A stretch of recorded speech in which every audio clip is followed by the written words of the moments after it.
Hello, friends. Ben Happy here. Now that I see myself in the camera, I feel like how are you supposed to dress all these things? Hey, so no, it's not really. Oh, nope. Greetings. Why did I think this would work? Hello? Did I push the right button? Oh, hello.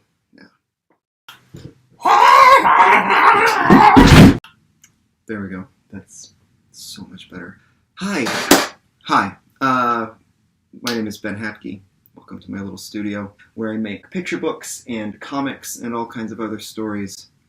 Thought I'd talk to you guys today about a little part of the creative process, which I think that it's part of the process for making comics. It's part of the process for making picture books. I think it's the most important part of the process of writing and drawing stories, whether it's a comic or a picture book or a script for something, whatever it is. Anything that has an element of storytelling to it, I think this is just an invaluable part of the creative process, and that is notebooking.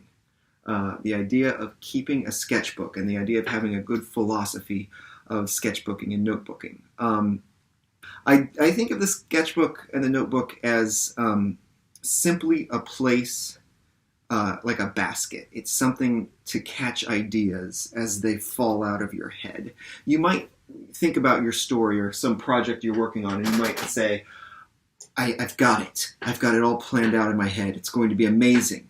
And you want to jump right into, say if it's a comic or a graphic novel, you want to jump right into making pages. And that's exciting. But I've found that you can have the feeling of having the whole story existing in your head, right?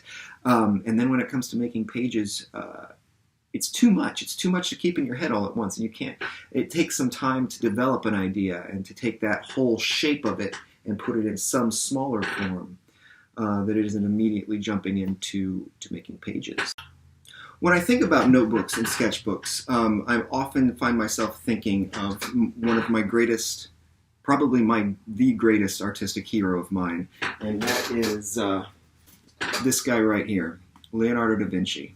He was one of the greatest products of the Italian Renaissance. And we don't know him just for painting. One of the world's treasures is his notebooks, because he kept thousands of pages of notes and drawings and sketches, and so his handwriting, he wrote backwards in his notebooks.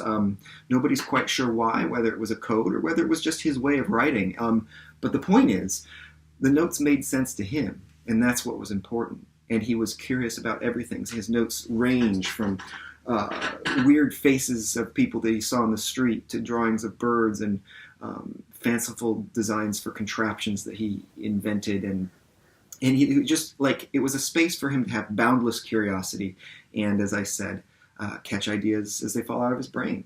And we see pictures of his notes that are just so gorgeous and so beautiful. The Vitruvian Man is perhaps the greatest of his notebook drawings, but there's still just some drawings that are just, doodles. He did a lot of just doodling in his notebooks. So a notebook is a safe space for you to feel free to just scribble your ideas down, and that's how ideas develop. I feel that with the best ideas, even when you're chasing the best of ideas, I think that you just have to do a lot of versions of these ideas. You have to dig through a lot of incomplete or even not so good versions of any idea before you get to the really good stuff. So my personal notebook system is this, and I usually have multiple notebooks and multiple sketchbooks going at once, but I have two main types. And one type is a small, these are Moleskines or the what kinds of these? The Lectrum 1917 ones. And in these notebooks, I post notes and scribbles and lists, and I write a lot. Maybe design pirate flags sometimes. Every once in a while, like statue designs. Sometimes I take it out with me and I sketch the people around me. That happens occasionally. Not as often as I'd like, but that's what it's for. Stories, lists, ideas, adventures.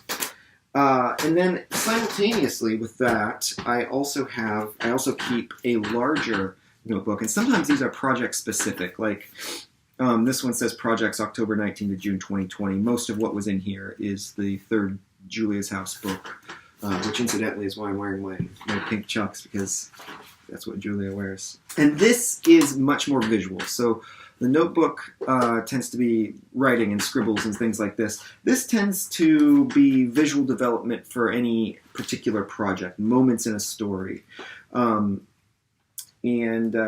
bits of design. Here's a good page. Stuff like this, bits of design work, creature ideas. It's all good. And like I said, none of it has to work well, and none of it has to be particularly finished looking or beautiful. These are just your ideas. It's private. You don't have to share it. It's getting you closer to building the thing that you might share, right? Final word about this is I like to use, for my sketchbooks and notebooks, I like to use cheap and inexpensive materials. I use a recycled Strathmore notebook, and I just buy a bunch of Moleskines and treat them as if they aren't precious, right?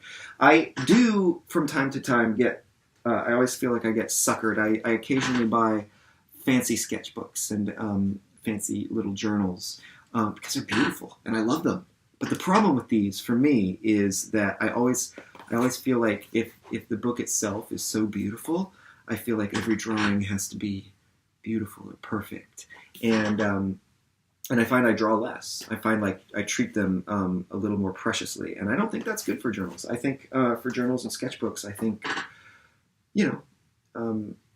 my idea is that you want them to be just accessible.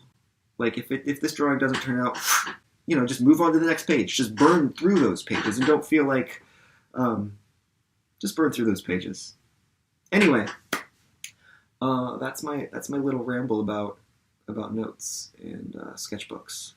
And I hope you guys have good creative days. Hang in there. It's good to see you virtually. I'm not sure what's going on.